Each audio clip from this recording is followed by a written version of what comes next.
When it comes to the stock market, the biggest reference point that people use is the S&P 500. Right.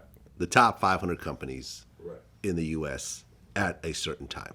That number, certain companies, if you're lower down the list, sometimes you get in and out of that 500, but the ones at the top pretty much stay there forever. Apple, Microsoft, General Motors, all these companies you heard of are all in there. Out of all 500 companies, how many of them do you think have black CEOs? One had it. It was American Express. Okay. Is that your guess? One? The correct answer is 3. I called out, the reason I called out my man from American Express because he's also a frat brother, Q-Psi, Omega Psi Phi today. Is he still? I'm not. No, he wasn't. But I remember when they started talking Yeah. about black people. I almost said it like, well, where are they? Kenneth Frazier from Merck and Company, Marvin Ellison from Lowe's, and Roger Ferguson Jr. from TIAA. Yeah, I knew Lowe's. It was funny. It was Lowe's, and then they were going out of business, right? Used to be. Remember, there was a black CEO of McDonald's at one point, but they moved him around. Yeah. 3 out of 500 is around half of 1%. Yeah, not even close to it. The black population in America is around 15%. Yeah, 13.6. 13.6. Less than half of 1% is actually running these companies. Right, but it's so funny. The blacks make all of the standard. It is the craziest thing. It is the standard in sports, in entertainment, in art. It's the standard, but it doesn't get to run the company that will know how to manipulate or to exploit that entity. Right. Michael Jordan is not one of the top shareholders of Nike. Nope. I saw a rundown, and he's not even on the list in terms of top shareholders. He's made a lot of money with them. They made a lot more with him. They made a lot more with him. Yeah. He is not one of the main owners of Nike at all. Which makes sense. You don't want any of the captive coming from the cages to be up with the emperor. It's just not how it works. Well, I interviewed Grant Cardone recently. You know who he is? Yes. And we talked about this, about how we both feel there's really no such thing as a middle class. Do you agree?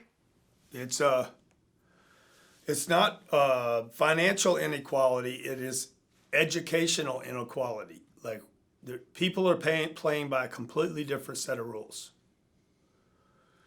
The intention of the poor is to pay the bills because somebody said, hey, you can't change your condition. It's not true.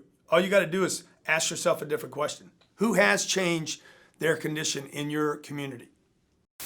No. This is a construct that's made for people to feel better about themselves. But the reality is that you either make enough money to invest your money, where your money starts making money itself, or you're on a hamster wheel where you're just paying your bills every month, which is what they consider the middle class. And they keep showing pictures of the 50s when the middle class was developed, right? Came back from the army, you come back in, you had a nice sleek car, you had a suit on, you put your briefcase down, you took your hat off, your wife gave you a drink, you loosened your tie. It was very Mary Tyler Moore. They positioned it just as the way it is. I think this, and I say this, my daughter, Giovanna, now she and her videographer, she's like, I'm doing the music to his beats, his videos, and we're putting them out ourselves as singles. I said, I've been telling you this for 16 years. 16 years. I said, I remember when MIA came out. She didn't come out just after Kanye. She'd been out. She was bubbling. She was dope. And Kanye was like, yo, that's a dope piece right there. Then took the sample, and I'm an underground hip hop fan. You know who else is? Carmen Electra. Just thought I'd mention that. Okay. She was a Be Real, and so that kind of puts you in this position. And I remember we were talking about it. Melissa Ford, another underground hip hop head.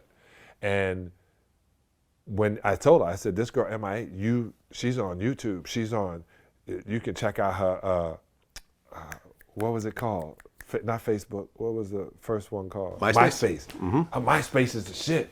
Like, yo, you got to hear the Raheem Devine. If you want to do that R&B, you got to go this route. That's literally what I said. And she's starting to pick it up now as she's taking over a career. If you don't make your own money, you are going to be broke. If you don't develop something that you can do yourself, they're going to send it to China. If they can export it and they can bring in Chinese goods, cool.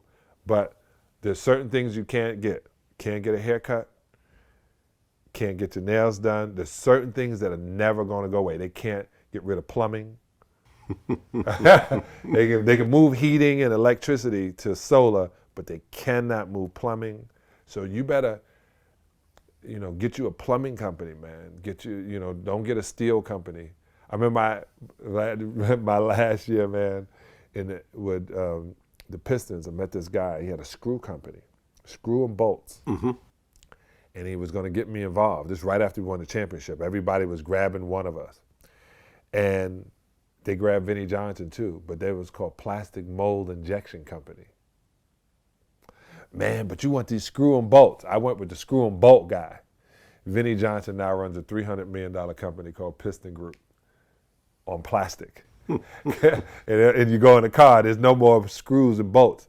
Very few, but they use those plastic screws, that plastic molding.